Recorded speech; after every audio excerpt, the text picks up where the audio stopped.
কারা এই হত্যাকাণ্ডগুলোকে রাজনৈতিকভাবে ব্যবহার করতে চায় এবং কারা এর দায় সুপরিকল্পিতভাবে অন্যের উপরে চাপাতে চায়।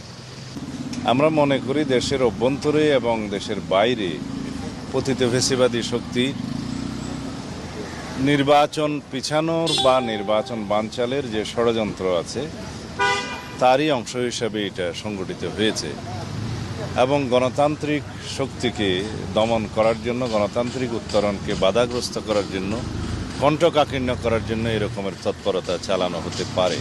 আমরা মনে করি যে গণমাধ্যম কয়েকটি পত্রিকা অফিসকে ভাঙচুর এবং আগুন জ্বালানোর মধ্য দিয়ে যে নৈরাজ্য সৃষ্টি করার পায়তারা চলছে এবং সারা বাংলাদেশে বিভিন্ন জায়গায় চিহ্নিত বিভিন্ন স্থানে এবং ব্যক্তিকে হামলা করার, আক্রমণ করার, বাড়িঘরে হামলা করার যে পরিকল্পনা নিচ্ছে তার পিছনে একটি সুগভীর চক্রান্ত আছে, ষড়যন্ত্র আছে।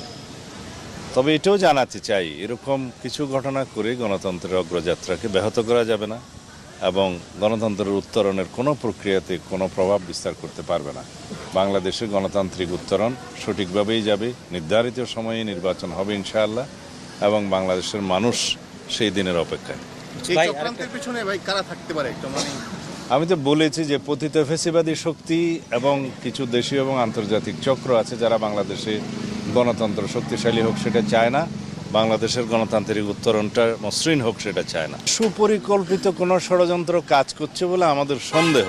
তবে ইতিমধ্যে দেশের মানুষ দেখেছে এবং চিহ্নিত করেছে কারা এই হত্যাকাণ্ডগুলোকে রাজনৈতিকভাবে ব্যবহার করতে চায় এবং কারা এর দায় সুপরিকল্পিতভাবে অন্যের উপরে চাপাতে চায় এবং এরকম হত্যাকাণ্ডের সুযোগ নিয়ে কারা রাজনৈতিকভাবে ফায়দা নিতে চায়, এগুলো দেশের মানুষ দেখেছে, চিহ্নিত হয়েছে। দীর্ঘ 17 বছরের কষ্টকর নির্বাসিত জীবন শেষে স্বদেশ প্রত্যাবর্তন করবেন, সেটা একটি ঐতিহাসিক ঘটনা, ঐতিহাসিক মুহূর্ত এবং বিগত 55 বছরের জাতীয় ইতিহাসে সেরকম দৃষ্টান্ত যেগুলো আছে তাকেও ছাড়িয়ে যাবে এই ঐতিহাসিক মুহূর্ত।